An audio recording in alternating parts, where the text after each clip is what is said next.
Hello दोस्तों, तो welcome back to your channel bank IQ hub. तो कैसे हैं आप सभी? आई होप आप सभी ठीक होंगे और आपकी प्रिपरेशन अच्छी चल रही होगी। तो चलिए दोस्तों, आज के सेशन को शुरुआत करते हैं और आज की जो सेशन का वो डे है वो है 21 और इस सेशन में हम सॉल्व करते हैं पजल एंड सिटिंग अरेंजमेंट के धमाकेदार क्वेश्चन टिप्स के साथ, ट्रिक के साथ एंड अप्रोचेस के साथ। तो चलिए दोस्तों, क्लास को शुरू करते हैं। ये मेरा टेलीग्राम चैनल, ये मेरा व्हाट्सअप चैनल है। जिन भी दोस्तों को पीडीएफ चाहिए होगी वो यहाँ से ले सकते हैं। अब चलिए क्वेश्चन पे चलते हैं, क्वेश्चन को सॉल्व करते हैं। तो ये रहा पहला क्वेश्चन, आप देखिए और सॉल्व करने की कोशिश कीजिए। मैं भी आपके साथ सॉल्व करता हूँ। आप मेरे अप्रोचेस को ध्यान से देखिएगा मैं कैसे सॉल्व कर रहा हूँ। देखिए 10% दे दिया है, नाम दे दिया है सबका।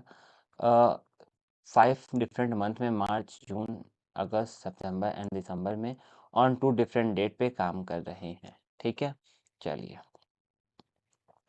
एक 6 में कर रहे हैं, 13, 6, 13, 6, 13, 6, 13 एंड 6 और मार्च, जून, अगस्त, सितंबर एंड दिसंबर। ठीक है, ये 30 का है जून और सितंबर 30 का होता है, बाकी सब 31 का होता है। चलो, all the information is not in the same order. यहाँ से क्वेश्चन शुरू होता है, यहाँ से पढ़ते हैं, यहाँ तक है, इसको सॉल्व करते हैं। There are only 3 person marriage anniversary before. S के पहले केवल 3 लोग मैरिज करते हैं, तो एस यहाँ होगा, तब तो एस के पहले 3 लोग होंगे। 2% marriage between S and O who anniversary will not in January. यार जनवरी की बात किया, यहाँ तो कहीं जनवरी है नहीं, इसका मतलब ये जनवरी कर लेते हैं। यहाँ मार्च होना चाहिए, यहाँ क्या होगा, मार्च होगा। ठीक है, 2 लोग एस और ओ के बीच में और ओ जो है वो जनवरी में नहीं है, ओ जो है मार्च में नहीं है। एस 1 2 यहाँ जाएगा तो एस 1 2 ओ यहाँ जाएगा। ठीक है, क्यों marriage anniversary will be 3 month after. O के 3 महीने बाद, सितंबर 3 में जोड़ो, अक्टूबर, नवंबर, दिसंबर, तो 3 महीना मतलब क्यों यहाँ भी आ सकता है और एक केस में मेरा एस ओ यहाँ, तो क्यों यहाँ भी आ सकता है 3 महीने के बाद। ठीक है, okay. Q and T manage anniversary in the same month. Q और टी का एनिवर्सरी जो है वो सेम मंथ में है। ठीक है, the number of marriage anniversary before L, L के पहले जो है 1 मोर है, एक ज़्यादा है। किससे? The number of person anniversary after L, after L, after T, sorry T के बाद। तो टी के बाद एक है तो एल के पहले, टी के बाद कोई तो एल के पहले एक होगा, टी के बाद एक है तो एल के पहले 2 होगा। वेरी गुड, हो गया। ठीक है, अब आगे पढ़ते हैं। आगे क्या है, 2% मैरिज एनिवर्सरी बिटवीन एल और पी। एल और पी के बीच में 2 लोग हैं, तो एल 1 2 पी यहाँ जाएगा, 1 2 पी यहाँ जाएगा। Whose anniversary will be on odd date. जो पी का है वो ऑड डेट में होना चाहिए, तो पी का ऑड डेट में होना चाहिए, तो पी का यहाँ होगा। यहाँ पे पी नहीं होगा, तो इस केस में ये खत्म, पी बस यहीं होगा। You have anniversary in the same month along with neither P और ओ। ओ का एनिवर्सरी उस महीने जिस महीने में पी और ओ नहीं है, तो यू देखो मेरा यहाँ तो कहीं नहीं आएगा, यू मेरा यहाँ आएगा, तो यू मेरा यहाँ भी आ सकता है और एक केस में मेरा यू यहाँ आ सकता है, तो L S P O T N Q. ठीक है, आर का जो anniversary will be there is one of the month having 30 days. R का जो एनिवर्सरी है वो 30 डेज में, वो 30 में ये दोनों फिल हो चुका है, आर के लिए बस यही बच रहा है, तो आर यहाँ यहाँ होगा। ठीक है, the number of anniversary between you और एम, जितने यू और एम के बीच में होंगे उतने ही एस और आर के बीच में होंगे। एस और आर के बीच में 3 है, तो यू और एम के बीच में 3 होंगे, 1 2 3 एम यहाँ हो जाएगा। एस और आर के बीच में 1 2 3 है, तो यू एम के बीच में 3 के लिए 1 2 3 एम के लिए जगह नहीं बची, इसलिए ये गलत हो गया और ये वाला परफेक्ट सही हो गया। और इस केस में एक आदमी बच रहा है, एक आदमी एन बच रहा है, और ये वाला क्वेश्चन 100% ट्रू है। आंसर को मैच करते हैं, आंसर देखते हैं। आंसर के लिए यहाँ आए, आंसर चेक किए, आंसर आप चेक करिएगा, आंसर परफेक्ट। ठीक है, ठीक है दोस्तों, चलिए अब नेक्स्ट क्वेश्चन पे चलते हैं। ये क्वेश्चन, ये क्वेश्चन देखिएगा और ध्यान से देखिएगा, क्योंकि इस क्वेश्चन में लॉजिक्स हैं जो समझ में आएंगे। ठीक है, इस क्वेश्चन में लॉजिक है, तो इस क्वेश्चन में थोड़ा ध्यान दीजिएगा। देयर आर 12 पर्सन है, नेम दे दिया है सबका, फेसिंग किया है सेंटर की तरफ। No two alphabetic consecutive person are sitting together. जो भी अल्फाबेट में एक साथ आते हैं वो एक साथ नहीं बैठे, ए के बाद बी, बी के बाद सी, ऐसा कुछ नहीं होना चाहिए। कंसेक्यूटिव अल्फाबेट एक साथ नहीं आने चाहिए। All the person are sitting along the circumference of the circle. एक सर्कल के सर्कमफ्रेंस में बैठे हुए, एक सर्कल में बैठे हुए हैं, इक्वल डिस्टेंस में बैठे हुए हैं, सभी एक दूसरे के इक्वल डिस्टेंस में बैठे हैं। Okay, the diameter of a circle, diameter D बराबर दिया है, डायमीटर कितना दिया है 420 मीटर, डायमीटर कितना दिया है 420 मीटर। अगर डायमीटर 420 मीटर है तो रेडियस कितना हो जाएगा, रेडियस हो जाएगा 210 मीटर। ठीक है, रेडियस 210 मीटर हो जाएगा। और the circumference of a circle दे दिया है 2 × 22/7 इंटू आर, आर मतलब रेडियस में 210, ये मेरा सरकमफ्रेंस है। ये क्या है मेरा सरकमफ्रेंस है। इतना समझ में आया कि नहीं? The distance are consider only a circumference of a table, जो डिस्टेंस वो हम कवर कंसिडर करेंगे सरकमफ्रेंस के अकॉर्डिंग। देखिए इस क्वेश्चन में बोला था कि मेरे पास 12 लोग हैं, हम 12 लोग को एज इट इज़ बैठा रहे हैं, और पहला काम उसमें ये बोला है कि जो भी कंसेक्यूटिव अल्फ़ाबेट आएंगे वो एक साथ नहीं बैठेंगे। कंसेक्यूटिव अल्फ़ाबेट का मतलब होता है, जैसे ए है ना तो ए के बाद बी नहीं बैठेगा, अगर बी है तो बी के अगल बगल ए और सी नहीं बैठेगा, और सी है तो उसके अगल बगल बी और डी नहीं बैठेगा। ठीक है, तो ये मैं लिख दिया हूँ। उसके बाद बोला है कि जो जो सर्कल है ना, ये जो सर्कल होता है, ये सर्कल है ना, ये सर्कल, तो इसका जो ये डायमीटर है वो हमको दे दिया है 420। अगर किसी भी सर्कल का डायमीटर दिया होता है तो उसका रेडियस कितना होता है, रेडियस यहाँ से यहाँ तक होता है, ये होता है रेडियस, ये होता है रेडियस, और ये पूरा जो होता है वो होता है डायमीटर। तो अगर डायमीटर 420 है तो रेडियस कितना हो जाएगा, उसका हाफ मतलब 210, और उसी रेडियस को हम दिखाते हैं आर से, तो आर बराबर यहाँ पे हम पुट कर देंगे। ठीक है, क्योंकि यहाँ पे दे दिया सर्कल कितना होता है, अब हम रख दिए। तो हमको यहाँ से क्या मालूम चलेगा, हमको यहाँ से मालूम चलेगा कि जो सर्कल का जो सर्कमफ्रेंस था वो कितना होता है। तो यहाँ से हम काटेंगे तो 30 बार में 30 दूनी 60, 60 × 22, 2 6 6 दूनी 12 का 2 एक हाथ से, 6 दूनी 12 1320। मतलब जो सर्कल का सर्कमफ्रेंस है वो है 1320। सर्कमफ्रेंस बोले तो ये जो होता है ना, ये सर्कल, ये यहाँ से यहाँ तक बनाया, ये होता है सर्कमफ्रेंस। तो ये जो है ये प्रॉपर हो गया मेरा 1320 मीटर का हो गया। ठीक है, अब 1320 मीटर को, इसमें 12 लोग बैठे हैं, 12 लोग बैठे हैं, और 12 जो बैठे हैं ना वो इक्वल डिस्टेंस से बैठे हैं। इन दोनों के बीच में जितना डिस्टेंस होगा वही डिस्टेंस इन दोनों के बीच में होगा, इन दोनों के बीच में डिस्टेंस होगा वही डिस्टेंस इन दोनों के बीच में होगा। मतलब 1320 को हमको 12 लोगों में बांटना है, तो एक के बीच का डिस्टेंस मालूम चलेगा, एक के बीच का डिस्टेंस हो जाएगा 110 मीटर। इतना कंफर्म हुआ कि नहीं, कि मतलब यहाँ और यहाँ इन दोनों के बीच में जो आदमी बैठा है उन दोनों के बीच की जो दूरी है 110 है, इन दोनों के बीच की जो दूरी है वो भी 110 होगा, इन दोनों के बीच की जो दूरी है वो भी 110 होगा, और ये भी पूरा 110 ऐसे लेंगे तो 12 तक जब पहुँचेंगे तो वो हो जाएगा 1320 मीटर, और वो उसका सर्कमफ्रेंस भी हो जाएगा। तो समझ में आया ये क्वेश्चन? ठीक है, और अब इस क्वेश्चन में मैं एक चीज़ और बताऊंगा कि मैं इस क्वेश्चन को थ्रेड मेथड से सॉल्व करूंगा, जिससे वो बहुत ज़्यादा ईजी हो जाएगा। ठीक है, हमको बस ध्यान देना है कि दो लोगों के बीच का जो दूरी है वो 110 मीटर। ठीक, चलो अब देखो मैं थ्रेड मेथड जाऊंगा, ये गया थ्रेड मेथड, 1 2 3 4 5 6 7 8 9 10 11 और 12, और इन दोनों के बीच का जो दूरी 110 110 110 110 के बीच की दूरी जो है 110 होगा। ठीक है, अब देखो C and D sit opposite to each other, C और डी के अपोजिट में बैठा है, मतलब अगर सी यहाँ बैठेगा ना, सी यहाँ बैठे अपोजिट में है ना, 1 2 3 4 5, अगर 4 नहीं 5 यहाँ पे बैठेगा तो 5, हाँ देखो 5 लोग हैं, 3 2 5, इधर से भी देखो तो 4 1 5, सी और डी अपोजिट में हो गया। D sit second to the, D sit 220 metre left of F, F के 220 मीटर लेफ्ट, मतलब एक बंदा होगा तो हो जाएगा मेरा 110, फिर एक बंदा हो, इन दोनों के बीच में दूरी हो जाएगा 110, और दोनों के बीच की जो दूरी हो जाएगा वो हो जाएगा 220 मीटर। तो जो डी है वो एफ के सेकेंड लेफ्ट में है, मतलब डी टू से 220 मीटर लेफ्ट ऑफ एफ, मतलब एफ के सेकेंड लेफ्ट में कौन है, डी है, मतलब एफ मेरा यहाँ बैठेगा, तभी तो डी से सेकेंड और लेफ्ट ऑफ एफ, एफ के सेकेंड लेफ्ट में डी हो जाएगा। देखो यहाँ से यहाँ तक का दूरी हुआ ना 110, इसके बीच की दूरी 110, इन दोनों के बीच की दूरी 110, तो हो जाएगा 110 220 मीटर। समझ में आया? अब आगे बढ़ते हैं। देखो L sit 4 to the right of J, इसको तो हम मिटा सकते हैं ना, ये तो समझ में आ गया मेरे को। चलो क्या बोला है, L sit 4 to the right of J, J के फोर्थ राइट में कहीं एल है, चलो done. A D does not sit together, A and D does not sit together, A जो है वो डी के पास नहीं है, चलो हो गया। B is not just left of K के लेफ्ट में बी नहीं है, चलो।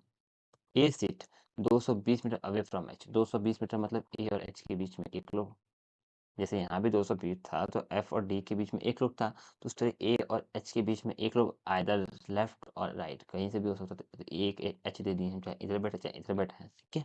चलो, B sit fifth to the right of E. E के फिफ्थ राइट में बी है, ए के फिफ्थ राइट में बी है। चलो done. Both B and E are not immediate neighbour of A and H. B और ई जो है वो पड़ोसी नहीं है ए और एच के, ठीक। जी से 220 metre away from right of E, मतलब ई यहाँ एक तो छोड़ के राइट में होगा कहीं जी, तब होगा 220 मीटर, ठीक है। चलो देखो, हमें ई को रखना है, तो ई को हमें ध्यान देना, C D E. E D के पास नहीं आएगा, ई कहीं यहीं चाहिए हमें, ई हमें कहीं यहाँ चाहिए। ई यहाँ रखेंगे तो ई एक छोड़ के जी आएगा नहीं, तो ई यहाँ भी खत्म। ई यहाँ रखेंगे तो, अगर हम ई यहाँ रखें तो ई यहाँ रखेंगे तो एक छोड़ के जी यहाँ आ जाएगा, लेकिन ई के फिफ्थ राइट में बी नहीं आएगा, क्योंकि ई अगर हम यहाँ रखेंगे तो फिफ्थ राइट में एफ आ रहा है, 1 2 3 4 5 में यहाँ भी नहीं होगा। अगर हम ई यहाँ रखें तो ई अगर हम यहाँ रखेंगे तो एक छोड़ के जी यहाँ आ जाएगा, ये हो गया। ई के फिफ्थ राइट में B, first second third fourth fifth right में बी आ गया, ठीक है। ये भी हो गया। और के लेफ्ट में बी नहीं है, के लेफ्ट में नहीं है, ये भी सेट हो गया। ए जो है वो डी के पास नहीं है, यहाँ नहीं है, ठीक है। ए जो है एक एच है, ए एक एच है, और हमको ये देखना है जे के फोर्थ राइट में एल है।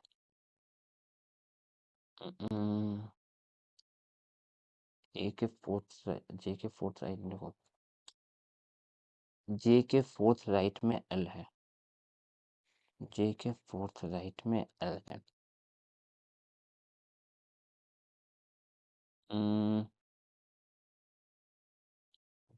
जे के यहाँ दे दूँ तो फोर्थ राइट में L, first second third fourth right में एल यहाँ आ जाएगा। ए जो है डी के पास नहीं है, और ए एक एच है, तो ए एक एच यहाँ आएगा, तो ए हमको यहाँ देना पड़ेगा। एक एच यहाँ चला जाएगा, ए एक एच हो गया। और बोला है बी ई में से कोई भी ए और एच का पड़ोसी नहीं है, तो बी और ई में से कोई भी ए एच का पड़ोसी भी नहीं हुआ, ठीक है। ए जो है वो डी के पास भी नहीं है, ठीक है। और ओके,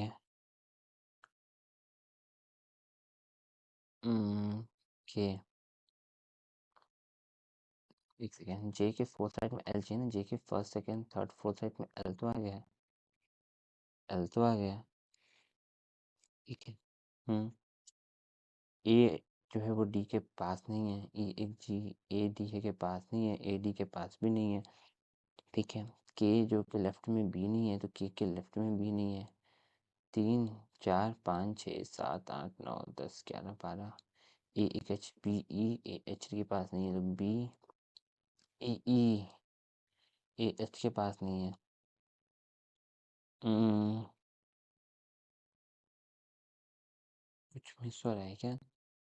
ये सी से बीच में away from right of E, E के राइट में जी है, सही है, ये भी सही है। बी से फिफ्थ राइट ऑफ ई के फिफ्थ राइट में बी है, थर्ड फोर्थ फिफ्थ राइट में बी है, सही है। Both B E not immediate number of H. B E A H का पड़ोसी नहीं, एकदम परफेक्ट है। जी से to the right of E. अगर या तो यहाँ आएगा के आई, आई इधर और जाएगा, या तो यहाँ आएगा आई और आई इधर और जा रहा है मेरा, ठीक है। आई और के बीच में इधर और जा रहा है। एक बार चेक कर लेते हैं कि आई और के बीच में कुछ बोला तो नहीं, कि मैं आई और के इधर और मेरा जा रहा है। चलो एक बार चेक कर लेते हैं। सी डी से अपोजिट टू ईच अदर, ठीक है। आई और के बीच में तो कुछ बोला नहीं है, के बोला तो है। B is not sitting just left of K left में बी नहीं है, ठीक है, तो ऐसा तो कुछ आया नहीं है। Both B and A are not immediate neighbour, B E का पड़ोसी नहीं है, ठीक है, वो भी सही है। चलो नहीं है, इधर और जा रहा है मेरा, ठीक है। आप आंसर चेक कर लीजिएगा, ठीक है दोस्तों। चलिए नेक्स्ट क्वेश्चन में चलते हैं। मेरा इधर और जा रहा है, चेक करते हैं। यार यहाँ पे इधर और नहीं दिया है, एक सेकेंड। इधर और दिया नहीं है, लेकिन मेरा इधर और आ रहा है। होगा कुछ प्रॉब्लम, देखते हैं। एच के राइट में के दिया, के के राइट में ए सी जे ई सब दिए, बस आई और के। यहाँ पे के हो जाएगा, यहाँ पे आई हो जाएगा। ठीक है दोस्तों, सच में होता तो मैं कुछ ध्यान नहीं दिया हो, बट पजल ये वाला ऐसे किया जा सकता था। ठीक है दोस्तों, परफेक्ट, समझ में आया अच्छे से। चलिए नेक्स्ट क्वेश्चन में चलते हैं। नहीं समझा तो मुझे कमेंट बॉक्स में बताइए, मैं इस क्वेश्चन को फिर से रिपीट कर दूंगा again। चलिए नेक्स्ट क्वेश्चन देखिए, इसको सॉल्व करते हैं। देखिए 7 पर्सन है, ठीक है, और रहते हैं फ्लैट में। 2 फ्लैट है, 4 स्टोरेज बिल्डिंग में है, लोअर मोस्ट फ्लोर नंबर 1 है। मतलब 4 3 2 1। Flat 1 flat 2 flat 1 flat 2। A G live in different flat, A और जी जो रहते हैं वो डिफरेंट फ्लैट में रहते हैं। F live 2 floor different flat.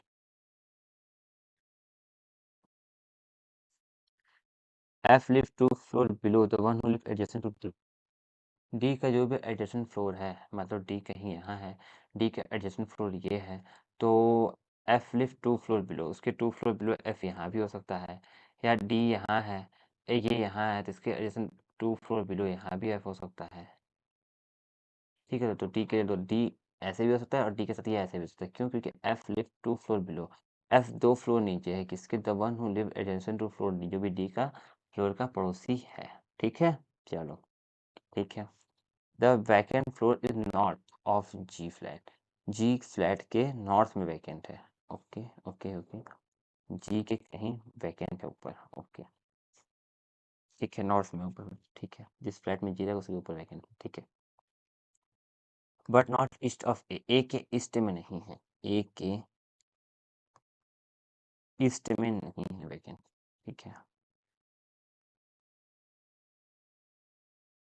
B live south east of D, B live south east of D, इधर आएगा। Who live in odd number floor, D odd number floor में रहता है, ऑड नंबर फ्लोर में रहता है, मतलब मेरा कंफर्म हो गया कि डी यहाँ, बी यहाँ, डी यहाँ, बी यहाँ, कंफर्म हो गया। और डी ऑड नंबर फ्लोर में रहता है, डी ऑड नंबर फ्लोर में रहता है, तो मेरे को डी के लिए उस ऑड नंबर फ्लोर में एक ही जगह दिख ही रहा है, तभी उस केस में बी मेरा यहाँ आएगा। और कहीं तो ऑड नंबर में यहाँ दूंगा तो बी आएगा नहीं, तो कंफर्म हो गया डी और बी की जगह यहीं पे है, डी और बी का जगह कंफर्म हो गया। चलो आगे बढ़ते हैं। No person live between E and B in same flat, E और बी के बीच में कोई नहीं रहता है, तो ई और बी के बीच में कोई नहीं रहता, उस केस में ई यहाँ, चाहे ई यहाँ रहेगा तो ये हो जाएगा वैकेंट। ठीक है, और एक बात और ध्यान देना है कि जी के नॉर्थ में वैकेंट नहीं है। ठीक है, जी के ऊपर नॉर्थ में वैकेंट है, सॉरी जी के नॉर्थ में वैकेंट है, इसको ध्यान देना है। ठीक है, इन सेम फ्लैट है ना, ठीक है। And E live ever B, E live ever B भी सही है। C live in odd number floor, C odd में रहता है कहीं। ठीक है, C live in odd number floor and odd number flat, मतलब सी कहीं इधर रहता है। ठीक है, C odd number floor odd number flat, बस एक ही बचा है ऑप्शन ये, odd number floor odd number flat, बस एक ही बचा है ये। ठीक, सी यहाँ हो गया। और C neither live on same floor B और डी, सी जो है बी और डी के साथ नहीं रहता है, नाइदर सेम फ्लोर पे बी और डी के साथ नहीं, फ्लैट तो सेम होता है। चलो, तो सी और डी, सी जो है बी और डी के साथ नहीं रहता, वहाँ पे है भी नहीं, काम खत्म। चलो अब देखो, देखो डी 2 एफ के लिए जगह ही नहीं बचा है, खत्म। डी की 2 एफ के लिए जगह ही नहीं बचा है, खत्म, होगा नहीं। ये लाइन है, तो डी के ऊपर एक तो एफ यहाँ हो सकता है। चलो, और जी के नॉर्थ में वैकेंट है, तो वैकेंट तो यहाँ दिख रहा है, तो जी मुझे यहीं लेना होगा। सॉरी, वैकेंट मुझे यहीं दिख रहा है, जी के ऊपर वैकेंट यहाँ आ जाएगा, और इधर वैकेंट को जी अगर हम यहाँ देंगे तो मुझे वैकेंट यहाँ देना पड़ेगा। उस केस में फरिया नहीं, ए और जी के साथ नहीं है, तो ए मेरा यहाँ आ जाएगा, और ए मेरा यहाँ आ जाएगा, तो और बोला है कि एक इधर वैकेंट नहीं, तो एक इधर वैकेंट होगा नहीं, ये गलत हो गया, ये परफेक्ट सही हो जाएगा। चलो एंड तो चेक करते हैं।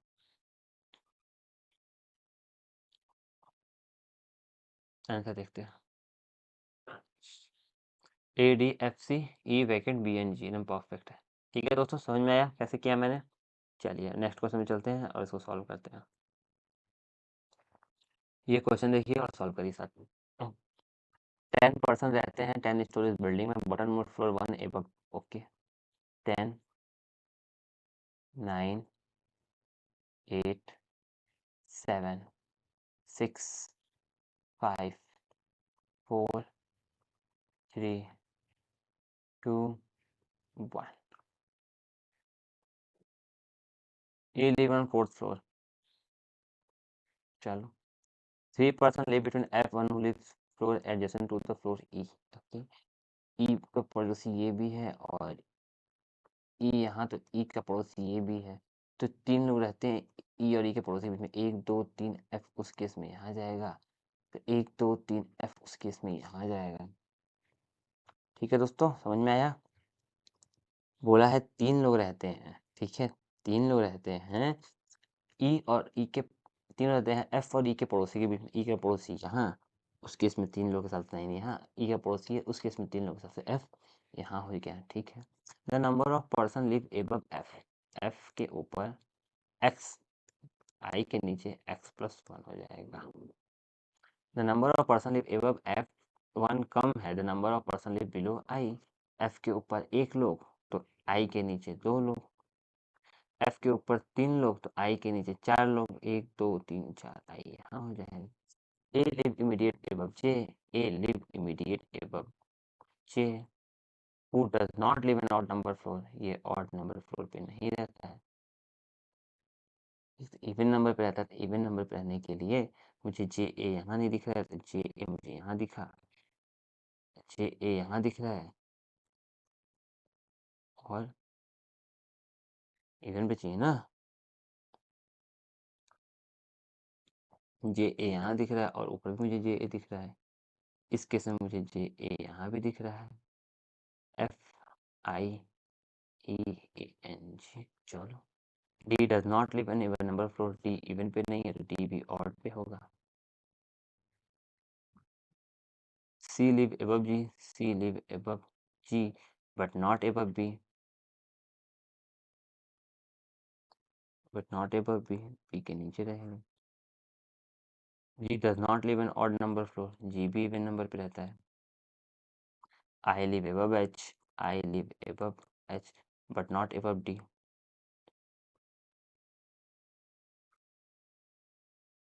ठीक है, चलो।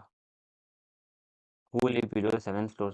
D जो 7 के नीचे रहता है, तो D मुझे यहाँ रखना होगा उसके इसमें। I यहाँ, तो H कहीं भी आ सकता है। D मुझे यहाँ रखना होगा।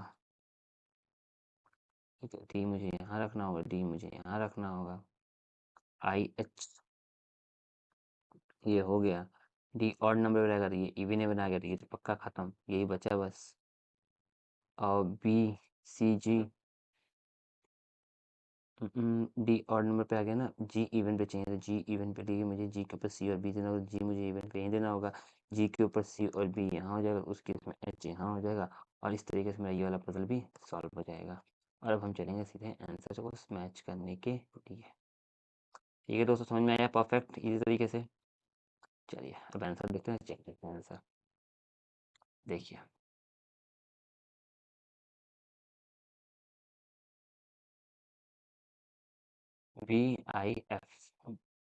BFC, AJD, EIG and H। Perfect.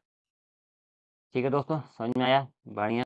चलिए, तो चलिए दोस्तों, आज के सेशन को यहीं एंड करते हैं। आप मुझे कमेंट बॉक्स में ज़रूर बताइएगा आपको ये क्लास कैसा लगा। अपना फीडबैक कमेंट बॉक्स में ज़रूर दीजिएगा। अगर आप मेरे चैनल पे पहली बार आए हैं तो प्लीज़ मेरे चैनल को सब्सक्राइब कीजिएगा, क्योंकि इस तरीके के कंटेंट हमेशा ही अपने यूट्यूब चैनल पे लाते रहते हैं। और अर्थमेटिक के मैं कुछ चैप्टर वाइज लाने की कोशिश करूँगा। आप प्लीज़ मुझे सजेस्ट कीजिएगा मुझे अर्थमेटिक में किस टाइप के क्वेश्चन लेके आने चाहिए। तो चलिए दोस्तों, बाय बाय, मिलते हैं नेक्स्ट सेशन में। तब तक के लिए bye bye, take care and best wishes for your upcoming examination. Bye bye दोस्तों।